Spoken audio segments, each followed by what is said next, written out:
सभी को नमस्ते जी। यही जानना चाहते हो ना साथियों, जो थंबनेल में आपने पढ़ा कि कैसे एक मजार को ये साला बनाया जाता है और कैसे यह बनाया गया, यही जानना चाहते हो ना। हाँ बिल्कुल।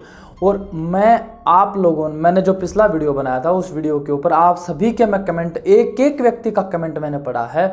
तो अगर मैं ये गलत नहीं हूँ तो 80% लोग यह जानने के लिए जिज्ञासु हैं कि ये कार्य हुआ कैसे, हम भी करना चाहते हैं, हमें बताओ, हमें एक मार्गदर्शन करें अनिल भाई। हम आपके सहयोगी हैं, हम आपके लिए आप जिस रूप में बताएंगे उस रूप में करना चाहते हैं। तो यह सभी के प्रश्न थे और इसीलिए मैं आज आपका दोस्त अनिल आर्य आप सभी के बीच में एक बार दोबारा आया हूँ इस पूरे प्रकरण को समझाने के लिए कि कैसे एक मजार को यज्ञशाला बना दिया गया, एक अवैध निर्माण को वैध निर्माण बना दिया गया और उस अवैध निर्माण को वैध निर्माण बनने के बाद किस प्रकार की कार्रवाई हो रही हैं, किस प्रकार की वहाँ योजनाएं बन रही हैं, क्या सनातन के लिए योजनाएं बन रही हैं, इन सनातनी भाइयों का विशेष सहयोग हमें मिल रहा है। यह सारा प्रकरण, उससे आगे का प्रकरण जो पहले वीडियो में आपने देखा था, वह सारा प्रकरण आपको समझाने के लिए और एक विशेष आह्वान करने के लिए मैं आपके बीच दोबारा आया हूँ। तो दोस्तों आज के इस वीडियो के साथ बने रहना और उस आह्वान के अनुसार अगर आप कोई सहयोग कर पाएँ तो अवश्य बढ़ चढ़कर सहयोग भी करना। तो दोस्तों मैं आपका दोस्त अनिल आर्य स्वागत करता हूं आप सभी का आपके अपने YouTube चैनल अपरिचित भारत में। और समय व्यर्थ न करते हुए चलिए शुरू करते हैं आज का वीडियो।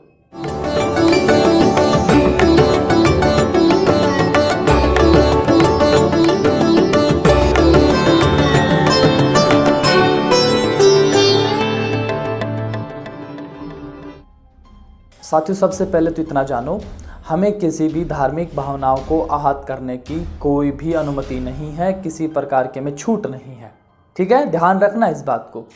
परंतु आपके क्षेत्र में, आपके गांव में, आपके गली में, आपके मोहल्ले में, आपके शहर में, आपके क्षेत्र में कहीं पर भी इस प्रकार का अवैध निर्माण हो तो आप क्या करें?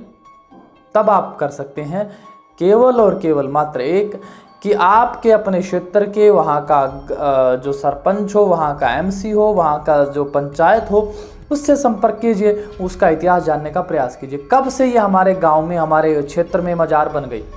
अगर वह ये बताते हैं कि इस मजार का कोई इस प्रकार का वास्तविक इतिहास नहीं और इसके नीचे कोई व्यक्ति दफन नहीं, तो उन्हीं की अनुमति लेकर आप उसका कर दो सुपड़ा साफ। रोकता कौन है भाई? आपके पीछे आपका गाँव खड़ा है, आपके पीछे सनातनी भाई खड़े हैं, रोकता कौन है आपको? कर दो काम। पर करके करोगे क्या? क्या बनाओगे? वहां बनाओ केवल और केवल मात्र यज्ञशाला, क्योंकि ये वहाँ अगर सप्ताह में एक बार भी यज्ञ होगा तो जिनसे जानो, चाहे वह हिंदू है, चाहे मुसलमान है, चाहे बौद्ध है, चाहे सिख है, चाहे जैन है, कोई भी दुनिया का, यहाँ तक कि पशु पक्षी पेड़ पौधों को भी उस हवन से जो वायु शुद्ध होगी, जो वातावरण शुद्ध होगा, उसका लाभ मिलेगा। और वह लाभ मंदिर नहीं दे सकता है। देखो मंदिर का मैं विरोध नहीं कर रहा हूँ, परंतु मैं आपको एक विज्ञान समझाना चाह रहा हूँ कि जो लाभ यज्ञ दे सकता है, यज्ञशाला दे सकती है, वह लाभ वह एक मंदिर नहीं दे सकता है। तो इसीलिए मैं आपसे कहना चाहता हूं, अगर कहीं पर भी अवैध निर्माण को वैध बनाओ तो हमेशा वहां यज्ञशाला बनाओ। हो सकता है आप वहां साप्ताहिक यज्ञ न कर पाए तो 15 दिन में एक बार करो, 15 दिन में एक बार ना करो तो महीने में तो एक बार अवश्य करो। इस प्रकार की व्यवस्था बनाई जा सकती है। यही व्यवस्था हमारे DLF गुरुग्राम के DLF फेज 3 के नाथुपुरा गांव में हमारे साथियों ने की। आप जानते हैं किस प्रकार एक वहां सिर्फ लॉकडाउन में ही एक अवैध निर्माण एक पहले वहां में यज्ञशाला कभी हुआ करती थी, उस यज्ञशाला को अवैध बनाकर एक मजार का रूप दे दिया गया। क्योंकि यज्ञशाला में आप जानते हैं कुछ विशेष किस्म के लोग ही बाहर घूम रहे थे, उनका एक ही उद्देश्य था, या तो वह किसी भी प्रकार से किसी भी रूप में जिहाद करें। और उसी जिहाद का एक लैंड जिहाद का रूप आप सभी ने देखा कि उन्होंने हमारे क्षेत्र में एक यज्ञशाला को एक मजार बना के छोड़ दिया और वहाँ इतना प्रभाव हो गया, 6 महीने में ही वहाँ बहुत सारे लोग चदरे चढ़ाने लग गए थे और उसका रंग पेंट बदल दिया गया था, पूरा माहौल ऐसा बना दिया गया था जैसे आने वाले 2 साल के अंदर अंदर भीतर भीतर या तो मस्जिद या मदरसा बन जाएगा। इस प्रकार की व्यवस्था थी। परंतु सनातनी जागरूक, बुद्धिमान, विवेक से काम लेने वाला और शास्त्रों पर विश्वास करने वाला, शास्त्र के अनुकूल रीति पर चलने वाला हमारा सनातनी भाइयों का समूह, उस समूह ने जब देखा कि इस प्रकार का हो रहा है तो उन्होंने इस पर पूरी योजना बनाई और अपने पूरे गांव में एक बैठक बुलाई, पूरे गांव की पंचायत बुलाई। निर्णय होने के बाद उस पर कार्रवाई कर दी, जो आप सभी जानते हैं। अब आप इस वीडियो को देखिए।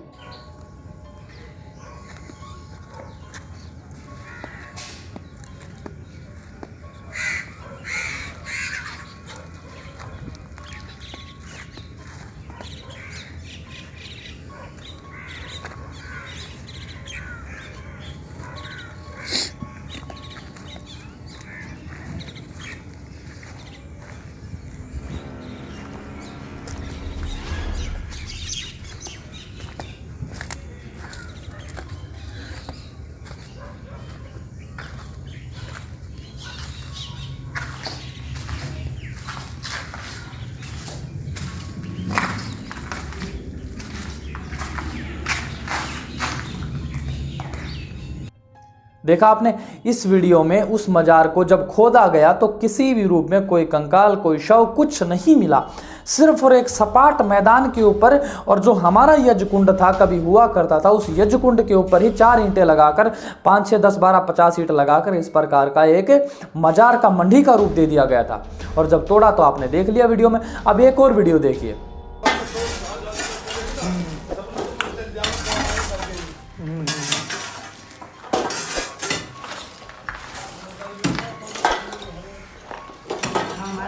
निकालो भाई इसको।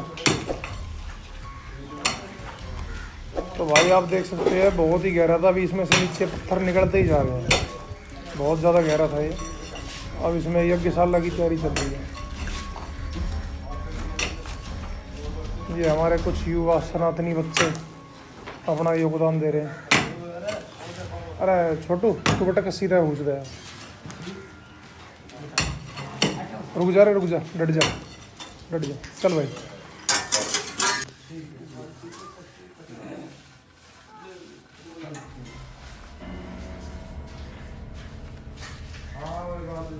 काम भी जरूरी है भाई, बगैर काम भी कौन पूछे। मिस्त्री, अब तू एक काम और कर दे, क्या करके इन्हें छुड़ा के सम्मी जाके फिनिशिंग से करवा दे पानी की। हाँ करवानी पड़ेगी। ये थोड़ा सीमेंट लग के वैसे प्लास्टर हो गया, मट्टी निकल जाते हैं, बाद में डाल देंगे। चल भर ले, कट्टा भर ले।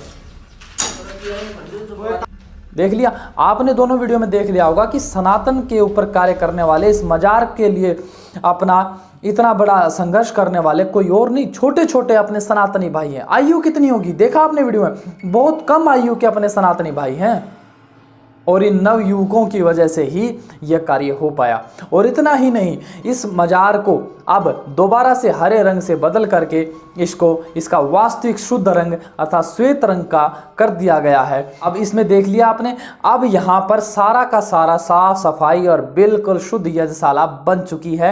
और उन मिस्त्रियों का भी, उन अपने सनातनी भाइयों का जिन्होंने निःशुल्क इस कार्य को किया और वहाँ इस निर्माण को किया, इसलिए उन सभी का अनिल आर्य की तरफ से बहुत बहुत धन्यवाद, बहुत बहुत अभिनंदन।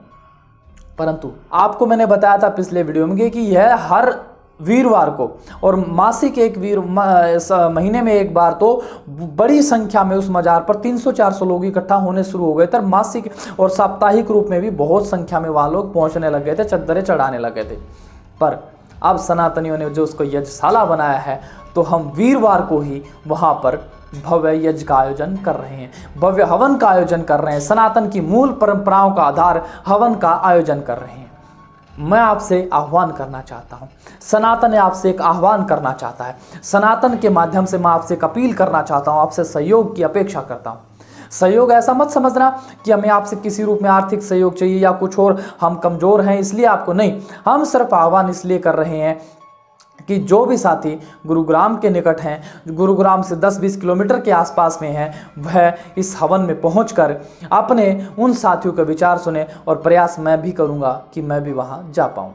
अगर मैं वहाँ आप आता हूँ तो आप हमसे भी मिल सकते हैं और वहाँ आप अपने सनातनी भाइयों का उनसे पूरी रूपरेखा समझ सकते हैं। और कुछ रूपरेखा ऐसी होती हैं जो वीडियो में नहीं बताई जा सकती, वो वहाँ पर प्रत्यक्ष रूप में आप चर्चा कर सकते हैं। तो अनिल आर्य इस वीडियो के माध्यम से सभी सनातनी भाइयों को कहना चाहता है कि जो सनातनी भाई गुरुग्राम के आसपास के हैं या दूर से भी अगर कहीं पहुंच सकते हैं तो परसों अर्थात वीरवार को सुबह प्रातः 9 बजे से यज्ञ हम प्रारंभ करेंगे। आप सभी लोग उस यज्ञ में आएँ, उस पूरे हवन में आएँ और उन सनातनी भाइयों का हौसला बढ़ाएं। एक और निश्चित जानो, जब कोई भी अपना सनातनी भाई, कोई भी सनातनी युवक, अपना नौजवान साथी जब इस कार्य में आगे आता है उसके ऊपर समस्याएं बड़ी आती हैं। जानते हो सबसे बड़ी समस्या, वह डरता नहीं है किसी से, उसके पास समस्या आती है सबसे पहले उसके परिवार की। अरे भाई पीर से दूर रहियो, पीर तो औंधे मुंह पटक देगा, पीर से दूर रहना।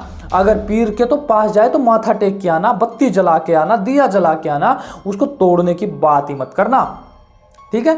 दूसरी ओर जब गांव की तरफ घर से सहयोग पूरा हो गया, वहीं जब गांव के सहयोग की लेने की बात करता है तो बहुत सारे लोग जो पीर तोड़ने के लिए हो, मैं तोड़ूंगा, मैं ये करूंगा, जैसे ही उस हरे रंग को देखा फरार, ऐसे भी लोग हैं। मैं बताना चाहता हूँ, ये धरातल की सत्यता है, मैं आपको बताना चाहता हूँ।